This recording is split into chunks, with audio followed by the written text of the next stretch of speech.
नमस्कार साथियों, एक बार फिर से स्वागत है हमारे YouTube चैनल डिजर्विंग आईएएस पे।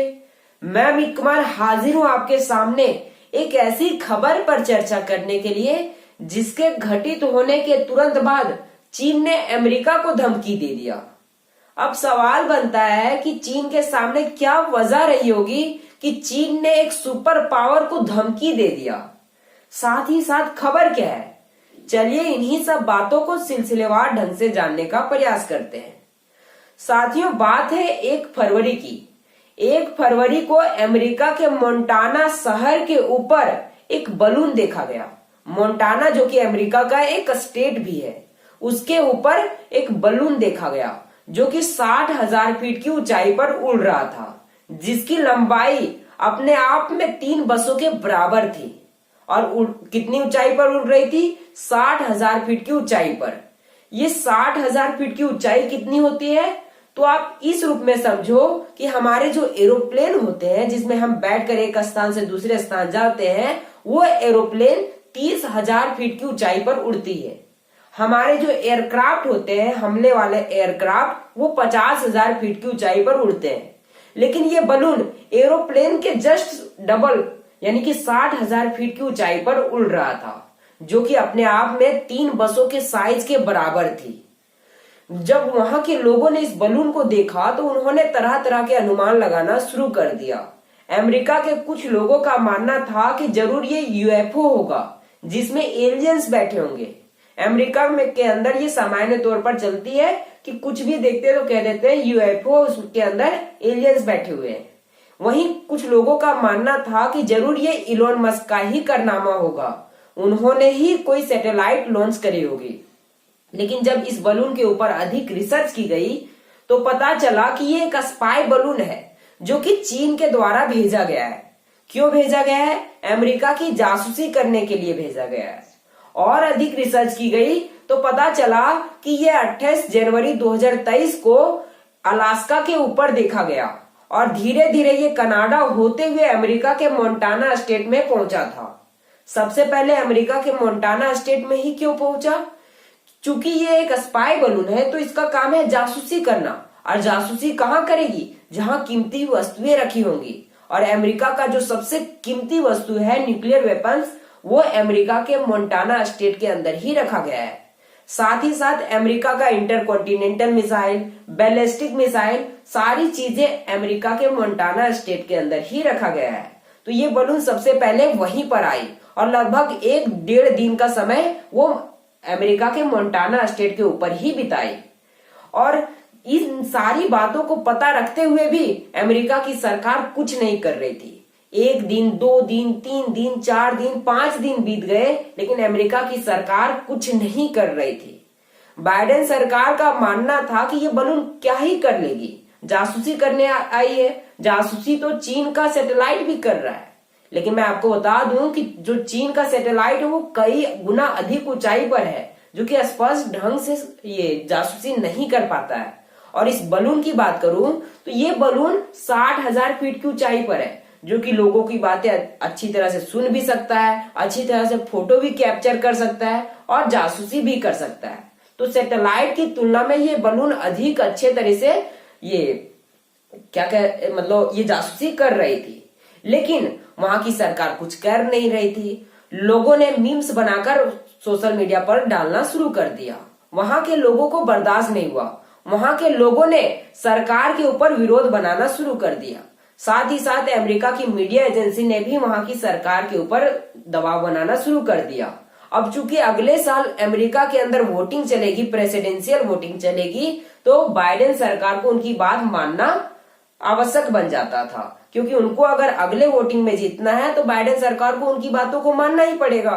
अंततः 5 फरवरी को, 4 ही फरवरी मान लीजिए, 4 फरवरी को बाइडेन सरकार ने इस बलून को फोड़ने का आदेश दे दिया। लेकिन वहां की वायुसेना ने कहा कि हम इस बलून को बाहर निकलने का इंतजार करते हैं, क्योंकि हमें नहीं पता कि इस बलून के अंदर आखिर है क्या। अगर हम इस बलून को फोड़ते हैं तो हो सकता है इसके इक्विपमेंट गिरकर हमारे ही लोगों को क्षति पहुंचाए। हो सकता है इस बलून के अंदर गोला बारूद भी रखे गए होंगे, हमें इसके बारे में नहीं मालूम। और हम इस बलून को अपने देश से निकलने का इंतजार करते हैं।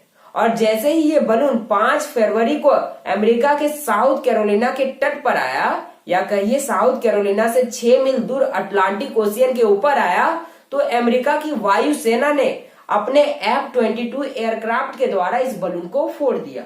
ये बात है 5 फरवरी की, इसलिए ये खबर मैं आज पढ़ा रहा हूँ। आज क्यों पढ़ा रहा हूँ, 1 फरवरी को क्यों नहीं पढ़ाया?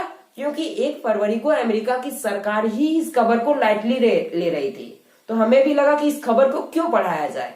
लेकिन जब इस बलून को फोड़ा गया और अमेरिका की सरकार अर्थात बाइडेन खुद अपने देशवासियों को बधाई दे रहे हैं कि हमने इस फुग्गे को फोड़ दिया, इस बलून को फोड़ दिया, इसलिए हमें भी ये बताना आवश्यक बन जाता है कि खबर क्या है।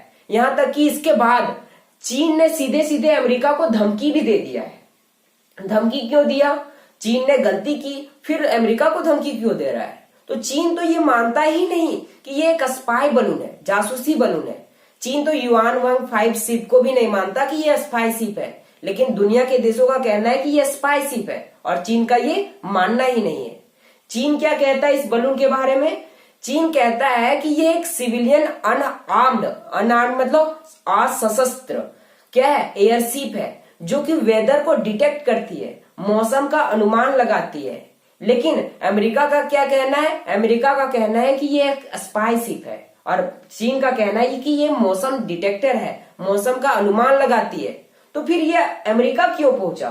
तो चीन ने कहा कि ये गलती से अपना मार्ग भटकते भटकते अमेरिका पहुंच गया। लेकिन अमेरिका को लगता है कि ये मोंटाना स्टेट के ऊपर सबसे पहले आया, तो ये साफ साफ तौर पर जाहिर होता है कि ये हमारी जासूसी करने के लिए ही आया।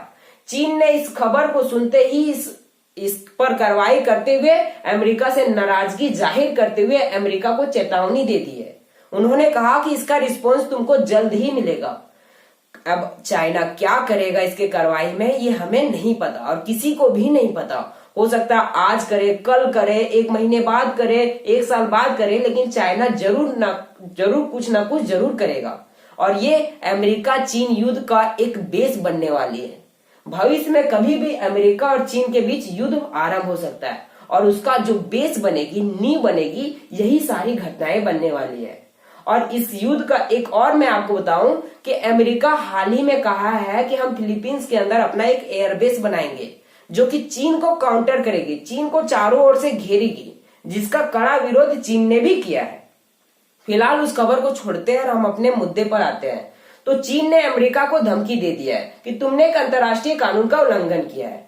अमेरिका का भी कहना है कि तुमने भी तो अंतर्राष्ट्रीय कानून का उल्लंघन किया है, भले ही तुम्हारा ये फुग्गा गलती से हमारे यहाँ आया, उसने भी टेरिटोरियल बॉर्डर को लांघकर हमारे देश में प्रवेश किया है। तुम कहते हो ये स्पाई शिप नहीं है, लेकिन इसके अंदर जो इक्विपमेंट्स लगे हुए हैं वो तो स्पाई शिप के ही तो है। आप ऐसे समझो कि इस बलून के अंदर हीलियम गैस भरा हुआ था। हीलियम गैस क्यों भरा गया था? ताकि ये बलून को अधिक ऊंचाई पर उड़ने में मदद करे, ठीक है। उसके नीचे यानी कि बलून के नीचे सोलर पैनल लगाया गया था। ये क्यों लगाया गया था? ये इस बलून को एनर्जी प्रदान करती थी। हीलियम गैस भरा है तो वो ज्यादा समय तक ऊपर नहीं रख सकती है, लेकिन सोलर पैनल के द्वारा इसको इलेक्ट्रिसिटी मिलती थी, जिसके द्वारा ये अधिक समय तक ऊपर रह सके। उसके नीचे कैमरा लगाया गया था। कैमरा क्या कर रही थी? फोटो खींच रही थी और अपने देश को भेज रही थी, यानी कि चीन को भेज रही थी। यानी कि एक साफ साफ तौर पर जाहिर होता है कि ये बलून जासूसी कर रही थी। उसके नीचे रडार लगाया गया था। रडार जो कि बातें सुनने में भी काम आती है, यानी कि लोगों की जासूसी सुनने में भी काम आती है और साथ ही साथ डायरेक्शन को कंट्रोल करने में भी काम आती है। उसके नीचे सेंसर लगाया गया था और उसके नीचे कम्युनिकेशन इक्विपमेंट्स भी लगाए गए थे। ये कम्युनिकेशन इक्विपमेंट्स क्यों लगाए गए थे? इससे साफ साफ तौर पर यह जाहिर होता है कि चीन इस पर कंट्रोल स्थापित कर रहा था और इस फुग्गे के द्वारा चीन अमेरिका के अंदर जासूसी कर रहा था। मैं इस बलून की एक और खासियत बताऊं कि ये बलून चीन के पास अकेला नहीं है। चीन के पास और भी बलून्स हैं, जो कि जून 2020 में जापान के ऊपर देखा गया। मैं भारत की ही बात करूं तो जनवरी 2022 में हमारे जो अंडमान निकोबार द्वीप है उसके ऊपर भी देखा गया है। ये भी हमारे अंडमान निकोबार द्वीप पर जासूसी करने के लिए आया है, क्योंकि चीन भविष्य में जब भी हमारे ऊपर हमला करेगा तो हो सकता है कि वो उधर से मलक्का स्टेट होते हुए अंडमान निकोबार पहुंचे और अंडमान निकोबार पर दृष्टि रखना चीन के लिए आवश्यक बन जाता है। इसलिए चीन इस गुब्बारे के द्वारा दुनिया भर के अंदर जासूसी करवाता है। साथ ही साथ वो उसका स्पाई शिप है। स्पाई शिप तो दुनिया भर के अंदर नहीं ना भेज सकता है, इसलिए वो अपने इस फुग्गे के द्वारा दुनिया भर के अंदर जासूसी करवाता है। लेकिन मैं आपको बताऊं कि जब अमेरिका के अंदर इस फुग्गे को फोड़ा गया और बाइडेन सरकार ने इसके डेब्रिज यानी कि वेस्ट पदार्थ को उठाकर रिसर्च करने के लिए भेजा, तो पता चला कि इस बलून के द्वारा न्यूक्लियर वेपन्स भी भेजे जा सकते हैं, यानी कि जो न्यूक्लियर बम है वो भी इस बलून के अंदर भरकर भेजा जा सकता है। तो आप समझ सकते हैं कि ये बलून कितना खतरनाक है हमारे लिए ये जानना, क्योंकि ये भारत पर भी इस्तेमाल किए जा सकते हैं। भारत और चीन के बीच कितनी दुश्मनी ये आप भी जानते हैं, तो चीन कुछ भी कर सकता है इस बलून के द्वारा भारत के ऊपर। और चीन के महायुद्ध का एक नींव बनने वाली है, बेस बनने वाली है, और इसका लाभ उठा रही है अमेरिका। अमेरिका जो है वो अपना एयरबेस फिलीपींस के अंदर बना रही है ताकि चीन को वहीं से काउंटर किया जा सके। तो ये सारी बातें मैंने आपको बता दिया। फिलहाल के लिए इतना ही, मिलते हैं नेक्स्ट वीडियो में।